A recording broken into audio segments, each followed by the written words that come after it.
Hi everyone, thank you so much for joining me today. In today's video, I have a really exciting technique to share with you.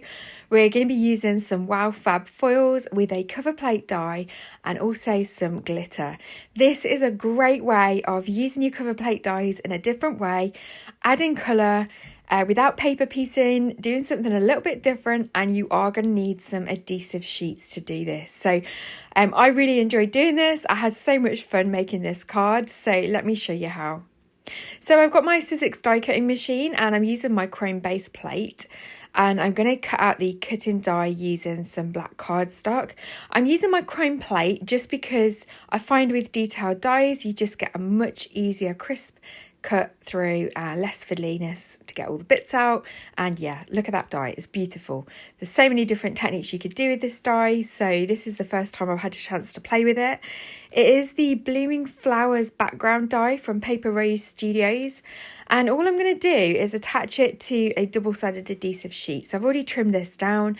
It's a little bit bigger than my cover plate die, but that's okay. I'm going to use my magnet just to hold the release paper back, and I'm just going to carefully attach it all down, all those little bits, making sure it's nice and even. I've got another piece of the release paper and I'm just using that to kind of add pressure as I go over it, just so that I don't get all the stickiness stuck to my fingers, and I don't want to rip anything. So that was just a way of making sure that you've got loads of good pressure. Use that release paper. And then I'm just going to go ahead and cut off the excess using my long bladed Tim Holtz scissors. Obviously there's no release paper on this, so it's a little bit sticky, but yeah, nothing those scissors can't handle. So now I'm going to keep hold of that release paper because we're going to use it as a bit of a rough mask, and you'll see what I mean in a minute. I'm going to start off by using some scraps of this rose gold fab foil that I've got from WOW. And just to be clear, this is transfer foil or toner foil, so it's not the type of foil that you'd use with a foiling machine. This is a different type of foil. Other brands do make it, for example the Crafters Workshop, Deco Arts, and I think ThermoWeb also have some transfer foil sheets. But yeah, that's the type of foil that I'm using today. Now all I'm doing is attaching the foil to where we've got the double-sided adhesive sheet underneath that die cut, and then what happens is the double-sided sheet pulls the foil off the transfer sheet, and then you get that foiled look.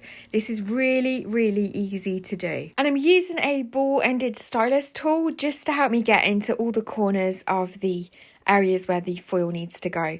So I was finding with my finger that I wasn't able to get into all the little corners, so yeah, these stylus tools are great. This is from the Sizzix Flower Forming Kit, but I'm sure you'll probably have something similar in your stash. You could even use a bone fold, just something to help you get into the crevices. So I'm now using some foil that's called Blush. This is a beautiful subtle pink, and I want that on all of the flower petals. I'm using my magnets just to hold those little bits of release paper sheets in place. Really rough mask guide here, but again, remember, if the foil doesn't touch the sticky areas, it's not going to adhere, so if you're careful you'll be able to avoid any of those areas as you're just trying to control where you get the foil.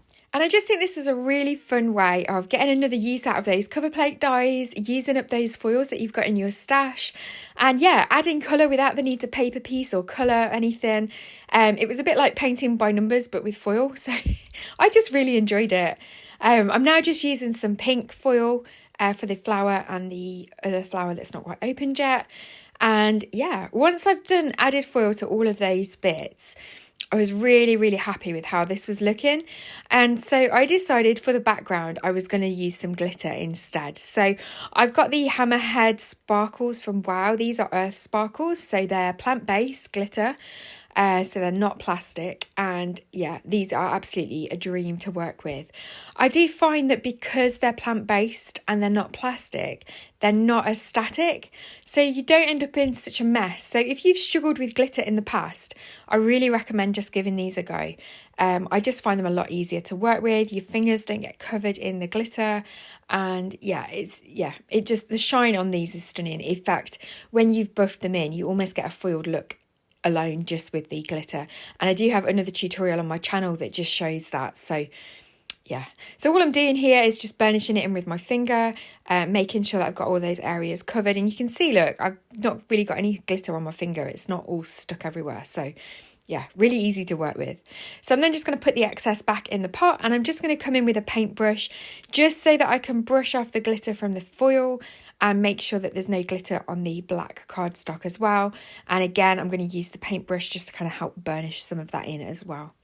Also, if you do have any gaps where you've foiled, then the glitter will fill in those gaps as well. So yeah, it just adds for the whole polished look when it's finished. And just look at that shine and sparkle. I think this is such a stunning technique, and I can't wait to play with it a little bit more. And yeah, I think it's best with cover plate dies that have got these big areas. I think if the areas were really tiny, it might be a little bit tricky. But yeah, I just love how this turned out. So I've got a card base that's 4 1/4 by 5.5 inches. It's a top folding card base. And because we've got that double-sided adhesive sheet on the back, I can just peel off the backing tape and then go ahead and stick this down. So I'm just making sure that I've got a nice even border to the left and the right. And then we've got a slightly skinnier border top and bottom. And then for this sentiment, I'm going to use the strip back sentiment stamp set from Funky Fossil Designs. I already have a little stash stamped and cut out in the back of the packet, and so I'm just going to use this sentiment that says thank you so much.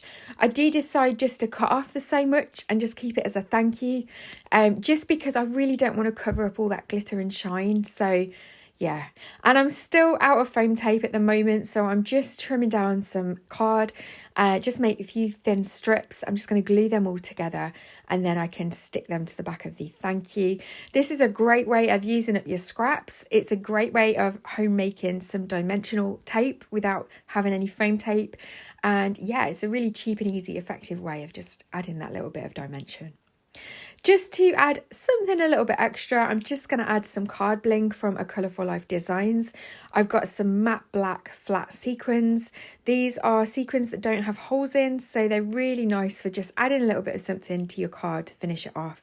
And I think it just added something a little bit extra in the background. And so I'm just going to use my wax pencil just to attach them down, and I'm going to use some quick grab glue. And then that's the finished card for today. So thank you so much for joining me. I really hope that this has given you some inspiration of ways that you can use WOW Fab Foils with your cover plate dies and your glitter. As always, all the products that I've used will be linked in the description box below. And if you're not subscribed already, I'd really appreciate you considering subscribing to my channel. Don't forget to hit that thumbs up button if you've enjoyed it, and I'll look forward to seeing you in the next video. Take care.